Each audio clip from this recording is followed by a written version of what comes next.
Vamos lá. No último final de semana, o Irã lançou um ataque sem precedentes de drones e mísseis em grande escala contra Israel. A ofensiva seria uma retaliação ao ataque a um complexo diplomático iraniano na Síria, supostamente atribuído a Israel, abrindo um novo capítulo de tensão no Oriente Médio. Para explicar para a gente tudo o que está acontecendo e os desdobramentos desse confronto, convidamos Bruno Huberman, professor de Relações Internacionais da PUC São Paulo. Bem-vindo, Bruno, tudo bem? Obrigado, Casão. Prazer estar aqui contigo novamente. Prazer é todo nosso. Bruno, qual a principal origem da rivalidade entre Israel e Irã e por que a tensão aumentou a ponto de culminar com esse ataque? A origem é a Revolução Islâmica de 1979, por um lado, né? Porque a revolução ela rompeu com, de alguma forma assim, com porque até 1979 os principais aliados dos Estados Unidos na região era Irã e Israel, né?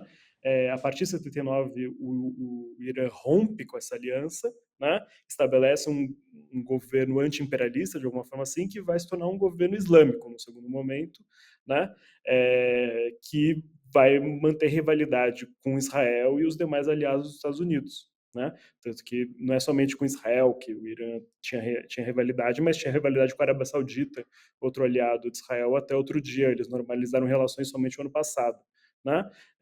E o atual conflito, digamos assim, né, no qual resultou nesse último ataque sábado passado, né, pelo Irã, que esse ataque a essa base militar no sul de Israel foi resultado de um ataque que Israel fez originalmente contra uma embaixada iraniana em Damasco, na Síria, né? Israel faz diversos ataques à Síria há muitos anos, praticamente semanais, né? Atacando o que eles consideram alvos ameaçadores a Israel. A gente raramente vê os sírios retalharem, porque eles não têm capacidade de retaliação, né? A Síria está imersa numa guerra civil há mais de uma década, né? Só que agora eles fizeram um ataque ao Irã. O Netanyahu o primeiro-ministro de Israel, ele é um político que manteve-se muito politicamente e buscou construir alianças no Oriente Médio a partir da posição ao Irã, né? Ele recentemente, em 2020, teve o chamado Acordo de Abraão, né? Que Israel assinou um acordo de normalização de relações com Emirados Árabes, com Marrocos e outros países, e buscava-se, alguns anos atrás, criar a chamada OTAN do Oriente Médio para justamente confrontar o Irã, né? Só que o massacre, se é que a gente pode chamar dessa forma, né, que Israel tem feito na faixa de Gaza, que já são praticamente 40 mil mortos, vinha crescentemente isolando Israel da política do Oriente Médio e da política internacional, né? Então, de alguma forma, esse ataque ao Irã e essa reação iraniana sela novamente esse arco de alianças ocidental e no próprio Oriente Médio, né? Porque, por exemplo, a Jordânia e a Arábia Saudita ficaram do lado israelense, né, nesse ataque iraniano, sela de novo uma aliança em torno, né, de Israel, enquanto Israel está promovendo esse massacre na faixa de Gaza. Uhum. Bom, essa foi a primeira vez que a República Islâmica do Irã lançou um ataque direto a Israel a partir do seu próprio solo. Como ocorreu esse ataque e qual deve ser a dinâmica dessa guerra entre esses dois países que nem sequer fazem fronteira entre eles, né? São países que não são tão próximos assim, né? Tanto que quando o ataque foi anunciado que ele iria acontecer, né, no início da noite aqui no Brasil, de sábado, no finalzinho da tarde, ele só veio de fato acontecer umas 3, 4 horas depois, né? Porque a forma como o Irã decidiu fazer esse ataque foi feita de uma forma a demonstrar capacidades militares suficientes para ameaçar Israel e os seus aliados, mas ao mesmo tempo fazer um ataque que fosse limitado, né, e fosse circunscrito a ser uma resposta ao ataque que a embaixada iraniana em Damasco sofreu, porque foi um ataque que atingiu justamente uma base militar aeronáutica onde ficam os caças F-35 que fizeram um ataque israelense à embaixada iraniana em Damasco. Ou seja, eles buscaram demonstrar que haveria uma correlação direta, né, a esse ataque que eles sofreram, e seria uma resposta pontual, né, porque eles não desejariam escalonar o conflito. né? Da mesma forma, alguns anos atrás, quando o presidente Donald Trump fez um ataque a um comboio iraniano na Síria novamente, que matou o líder da Guarda Revolucionária Iraniana, o Soleimani, né? Em resposta, o Irã fez um ataque a bases americanas no Iraque de uma forma bem pontual. Né? Ou seja, o Irã, assim como outros aliados do Irã, como o Hezbollah, por exemplo, eles fazem resposta aos seus inimigos, no caso aí de Israel, né? Mas de respostas limitadas, que almejam não escalonar o conflito numa guerra de maiores proporções. Porque essa guerra de maiores proporções pode gerar resultados imprevisíveis e mortes de milhares e milhões de pessoas. Né? A gente corre o risco de estar vendo uma guerra nuclear. Sim. Porque se os Estados Unidos passa a se envolver na guerra, quer dizer que a Rússia vai se envolver na guerra. O Israel é a única potência nuclear da região. Então, o medo da guerra nuclear sempre serve de dissuasão, historicamente. Né? E eu acho que a gente está vendo isso mais uma vez. Né? Embora o Irã não seja uma potência nuclear. Né? E por trás disso tudo está a possibilidade do desenvolvimento da bomba atômica iraniana, né? Que é o que, de alguma forma, tem justificado essa aliança de Israel com outros países nos últimos anos, né? Com Israel e as alianças das potências ocidentais sempre apontando como o Irã estaria perto da bomba. Pode ser que esteja, a gente não sabe, né? Porque o acordo feito entre Estados Unidos e o Irã para uma supervisão do desenvolvimento do projeto nuclear iraniano foi desfeito pelo Donald Trump e não foi retomado pelo Biden. Então a gente não sabe o nível de desenvolvimento do projeto iraniano e se ele tem fins militares ou não. Uhum. Bom, a gente sabe, o Estado de Israel já disse que vai revidar o revide. Né? Qual é a expectativa e o potencial verdadeiro de resposta do Israel? Ele conseguiria fazer isso sozinho ou teria necessidade de alguma aliança para fazer esse contra-ataque? Então, quando a gente está falando de Israel, a gente tem sempre está falando de Israel e Estados Unidos. Né? A gente viu no último sábado os Estados Unidos diretamente atuar na defesa israelense. Né?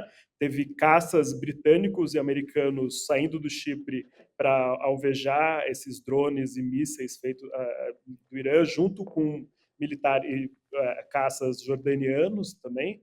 Né? O Biden declarou que ele não atuaria diretamente num revide, né?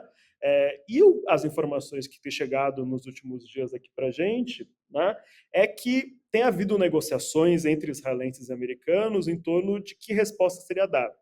Né? E o que parece ser feito nos próximos dias talvez não seja uma resposta uma mesma moeda. Né? O que parece que pode vir a acontecer é que Israel não responde ao Irã, mas os Estados Unidos vai liberar a informação, é uma informação que tem circulado hoje, a gente está esperando uma confirmação disso ou não. Né? Os Estados Unidos vai liberar um ataque israelense a Rafah, na faixa de Gaza. Né? Porque Rafah é o extremo sul da faixa de Gaza, onde estão concentrados milhões de palestinos que estão refugiados do norte, das regiões mais ao norte, ao centro da faixa de Gaza, que já foram completamente destruídas por Israel, né? E onde estão mais de 1 milhão de pessoas confinadas. Né? Com certeza a maior concentração demográfica de humanos no mesmo pedaço de terra. Né? E um ataque a Rafah, desde o início do ano, Israel tem planejado, mas tem havido uma resistência internacional e claramente os Estados Unidos têm contido esse ataque. Tanto que algumas semanas atrás os Estados Unidos não vetou uma resolução que pediu cessar-fogo, né, no Conselho de Segurança da ONU, ou seja, os Estados Unidos sinalizando que os Estados Unidos quer o cessar-fogo e está encontrando formas de pressionar Israel, mas não diretamente. Poderia pressionar verdadeiramente, mas não está pressionando, mas está encaminhando uma pressão, digamos assim. Né? E foi nessa ocasião que ocorreu o ataque israelense à embaixada iraniana em Damasco, ou seja, foi uma forma de desvio da atenção do que está acontecendo em Gaza para você constituir um conflito de outras proporções que permitisse a Israel manter os seus interesses acima de qualquer outra força opositora. Né? Então, o que pode vir a acontecer é os Estados Unidos dar sinal verde para esse ataque a Rafah, porque os palestinos não têm capacidade de resistência mais. Né? O que a gente vai ver é a possibilidade de continuação do que a Corte Internacional de Justiça acata como uma possibilidade de genocídio, o que a gente está vendo lá. E se acontecer esse ataque a Rafah, acho que pode ser que cada vez mais evidências possam ser levantadas para essa hipótese. Né? Enquanto a gente para evitar um escalonamento do conflito direto entre Israel e Irã, que é indesejado pelas grandes potências do mundo e pelas potências regionais, ali como a Arábia Saudita, Emirados Árabes e outros. Certo. Agora, o Irã ele é autossuficiente na produção de drones, né? Aqueles chamados drones suicida, e tem se posicionado como um fornecedor desse tipo de armamento. Você acha que no eventual caso de um ataque israelense de fato, seriam essas fábricas o alvo dos ataques ou talvez houvessem outros tipos de alvo também? Eu acho que os alvos, em especial, é um pouco imprevisível. Obviamente, atacar dentro dessa mesma lógica que o Irã utilizou, né, faria sentido Israel atacar os locais de fabricação dos drones, né? Porque, de fato, o Irã tem se tornado um importante produtor, inclusive exportador desse tipo de armamento para a Rússia, né?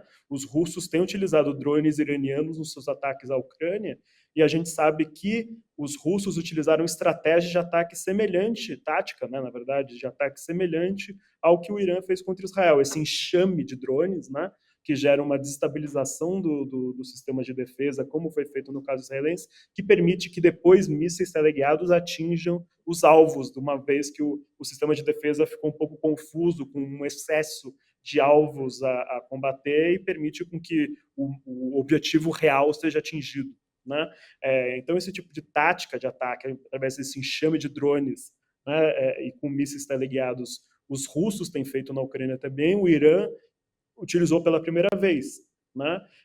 Foi o maior que a gente já viu na história, né? Nunca teve um enxame de drones como feito pelo Irã.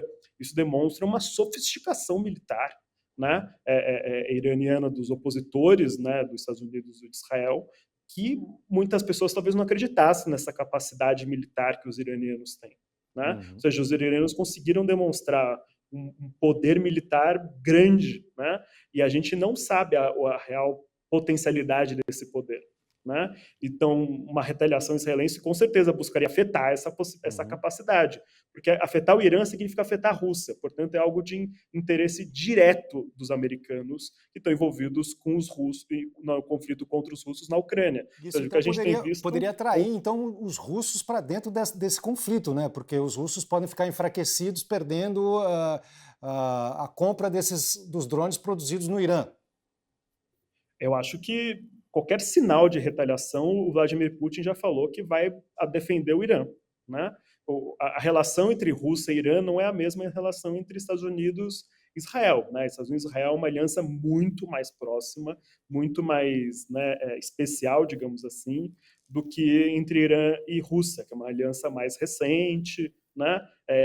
Mais que se mostrou uma aliança importante no contexto da guerra da Síria, né? E tem permanecido como uma aliança importante, né? Então, eu acho que isso é uma variável que faz com que os americanos e também os israelenses não provavelmente façam uma reação, né, numa escala grande, né? Porque uma relação em grande escala, o Irã já falou que irá responder em grande escala. E de resposta em grande escala, a gente pode ver uma proliferação do conflito se tornando uma guerra permanente e possivelmente uma guerra total, né? E guerra total, a gente já viu, são guerras que destroem, matam todas e todos. É algo profundamente indesejado que vai colocar em os dois polos do oeste da Ásia, né, do Oriente Médio, né, o Israel e Irã. E no meio de Israel e Irã está Iraque, Síria, Líbano, Arábia Saudita, Kuwait. Todos esses conflitos, todos esses países vão ser arrastados por conflito, né? Ou seja, ninguém quer, em última instância, isso. Eu acho que como os atores que não desejam o conflito, nesse momento, parecem ser maior em quantidade e em poder do que os atores que desejam o conflito, devem impedir. Mas, certamente, há uma facção de extrema-direita na coalizão governamental israelense que almeja e tem pressionado por uma resposta contundente ao Irã, que é a mesma facção que almeja a destruição completa de Gaza, né? Que é a facção liderada por Smotrich, Ben-Gvir, né? Então, essa parcela de extrema-direita, né, ela é muito importante na coalizão governamental israelense e pode ser que eles pressionem ou busquem encontrar formas alternativas de para fazer esse ataque acontecer, como eles fizeram já anteriormente no atacar, ou seja, justificar uma retaliação, né? E Pode não Bruno, ser que ela seja diretamente, pode ser que ela ocorra indiretamente, né? e Bruno, como é que você vê a estratégia do Brasil? O Brasil se posicionou por meio de nota, demonstrando preocupação com a tensão na região, mas não chegou a condenar o ataque, né? Essa neutralidade, entre aspas, coloca o Brasil em que situação? Eu acho que é importante entender como a política externa do atual governo Lula tem buscado se colocar como uma de não alinhamento entre os blocos ocidental e oriental, digamos assim. Né? Entender como bloco oriental esse bloco formado por Rússia, China, Irã e outros atores. Né? Que não é um bloco completamente coeso, não é uma aliança completamente estabelecida, mas que existe um bloco de alianças aí que tem se formado desde a guerra da Ucrânia. Né?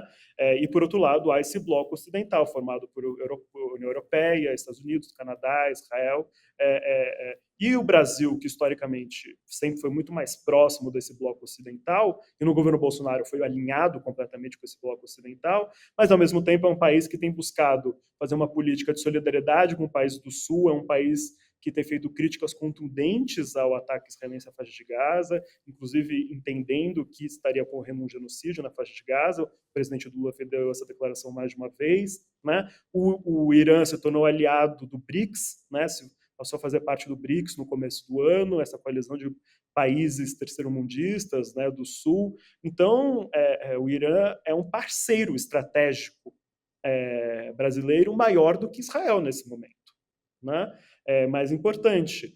E o Irã fez muito esforço em buscar demonstrar que estava buscando respeitar o direito internacional dentro do artigo 51, se eu não me engano, da ONU, que coloca o direito de defesa, o direito de você responder a um ataque que você sofre. Né? Embora o Israel não tenha atacado a soberania iraniana diretamente, mas atacou uma embaixada, o que é uma violação ao direito internacional, o que o Irã interpretou como uma violação à sua soberania e, portanto, estaria dentro do direito internacional. E como o Irã fez um ataque especificamente a alvos militares e não alvos civis, então estaria dentro do que o direito internacional entende como as regras de engajamento militar.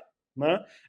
Então, acho que porque o Irã buscou fazer esse esforço dessa limitação desse contra-ataque, né, o Brasil entendeu como um esforço condizente com o direito internacional. E informações de jornalistas dizem que a diplomacia brasileira interpretou esse ataque israelense à embaixada iraniana na Síria como uma tentativa dos israelenses arrastarem os Estados Unidos para o conflito. Não? Ou seja, eles estão vendo isso como uma forma de Israel forçar a barra para trazer os Estados Unidos para uma aliança incondicional de volta. Porque o que a gente estava vendo nas últimas semanas era essa aliança Estados Unidos-Israel se tornar condicional ao cessar-fogo. E agora ela voltou a cessar-fogo na faixa de Gaza. Né? E agora ela voltou a ser incondicional. Né? Ou seja, o Israel foi bem sucedido. Então, acho que a diplomacia brasileira, interpretando dessa forma, entende que o Irã não agiu em violação.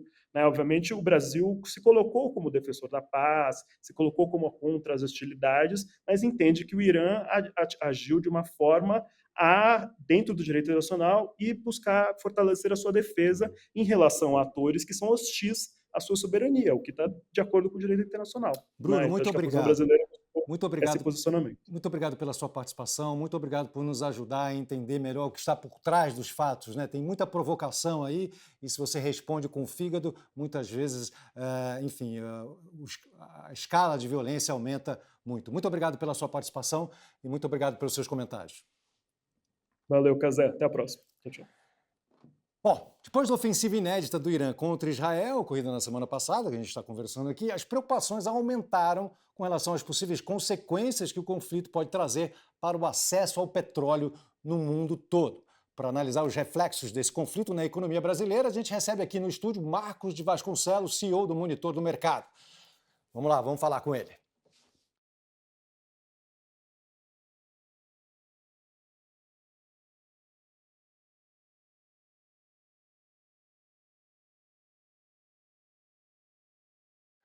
Marcos, muito obrigado pela sua presença aqui, querido. Obrigado pelo convite, parabéns pelo programa novo. Muito obrigado. Bom, como é que ficou o preço do petróleo ao longo dessa semana? Rolou algum tipo de oscilação associada ao risco do conflito que pode trazer? Pois é interessante que o Irã é o 8º maior produtor de petróleo do mundo.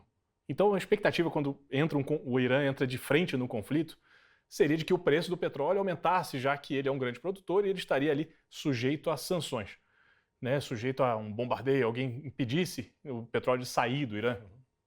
Mas o mercado financeiro ele se pauta pela expectativa. O que você negocia hoje são os contratos de petróleo, ou seja, o contrato para entrega lá na frente. Então essa semana o que a gente viu foi um mercado, entre aspas, apesar de toda a dor humanitária da guerra, os negociantes do mercado um pouco aliviados em relação à tensão que já estava se criando há um tempo da entrada do Irã. Ou seja, já estavam esperando que o Irã entraria no conflito mais forte em breve. Quando ele entrou, as sanções que vieram, os Estados Unidos proibindo os parceiros comerciais de comprarem do Irã, que são sanções já esperadas. Ninguém veio com a ideia de bombardear os cargueiros do Irã. Então, o que o mercado notou foi, daqui não passa. Não teremos mais escalada que impeça a circulação do petróleo. E a China, que é um grande comprador, vai continuar comprando. Ela não é proibida de comprar, então ela vai continuar escoando o petróleo. Então, o preço do petróleo nessa semana, justamente quando o conflito chegou no que parece ser o pico, aliviou. O preço caiu, porque o mercado já estava precificando um conflito ainda maior.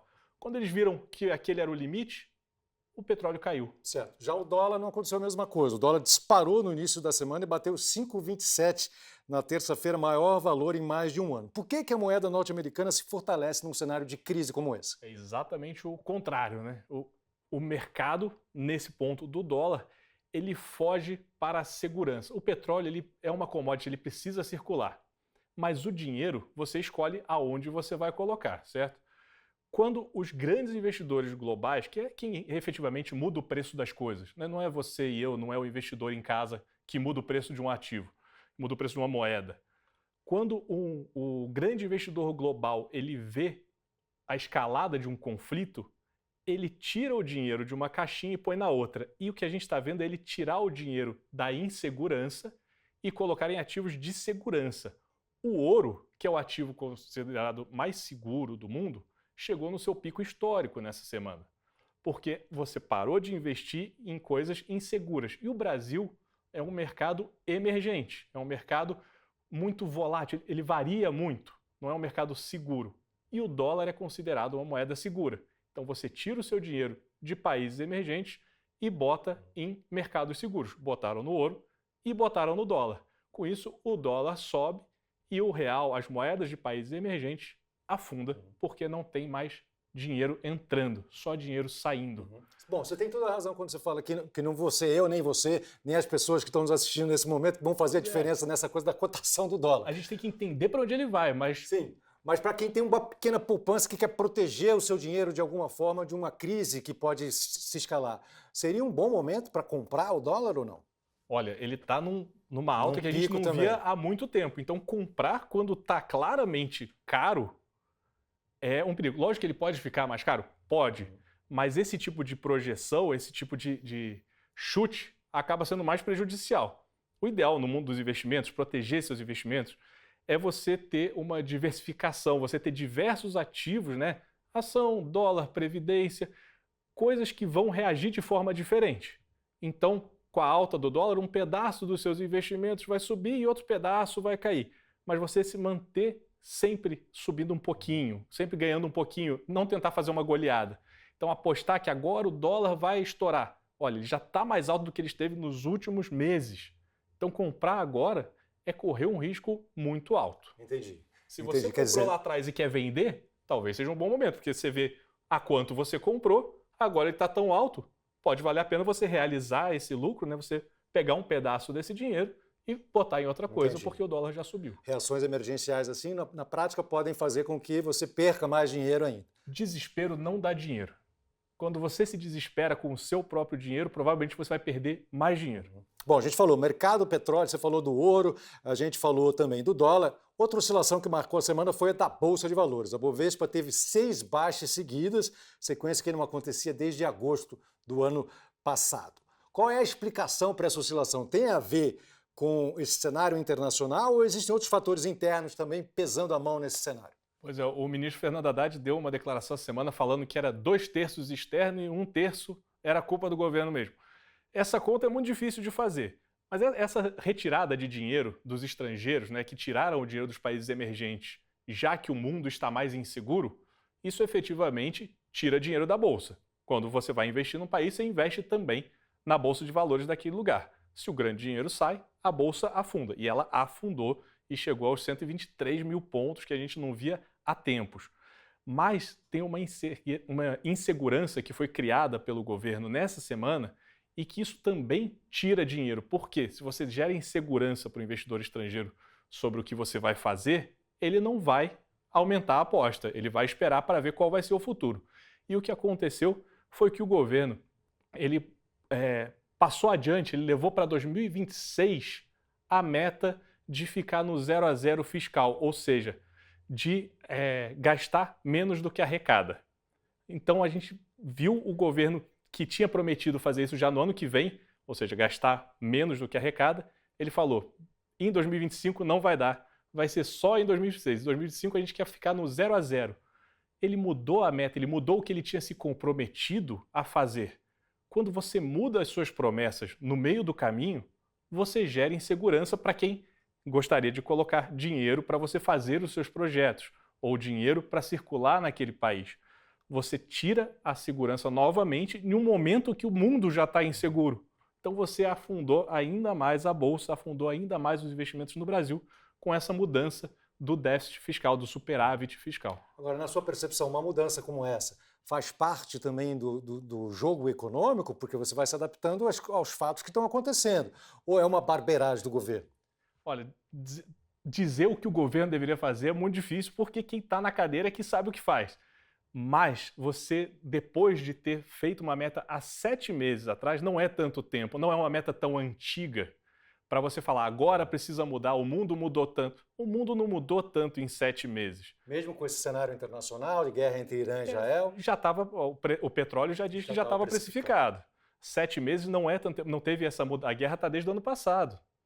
Então a gente vê um governo que, num ano de eleição municipal, que costuma ser um ano de muito desembolso para movimentar a eleição, o que é uma coisa terrível, mas acontece, a gente vê um governo mudando a meta e aceitando gastar mais, ser um governo de mais gastança, e você sabe até nas contas de casa, na conta de uma empresa, quando você gasta mais do que você está ganhando, isso é problema para o futuro. Entendi. Marcos, aproveitando a sua vinda aqui, hoje teve estreia do podcast Ligando os Pontos, uma parceria do Terra com o Monitor do Mercado. Deixa o convite, então, para a nossa audiência acompanhar o seu programa. Não, gente, muito obrigado. Hoje foi muito legal o Ligando os Pontos aparecendo ali na home do Terra. É um podcast que a gente faz semanalmente, tentando explicar algum ponto do mercado financeiro e tentando trazer para o dia a dia, para a nossa rotina, né? Explicar o que pode acontecer no mercado financeiro. Espero que vocês gostem, deixem seus comentários lá no vídeo, está aqui na parte de vídeos do Terra também. Fico muito feliz com a parceria. Muito legal, parabéns, boa sorte com o programa, Marcos. Para nós. E a gente segue aqui, agora vamos para assuntos mais inspiradores, sim. A gente vai fazer um bloco inteiro agora conversando, você vai saber com quem. A gente vai falar sobre o Dia dos Povos Indígenas. Vamos lá.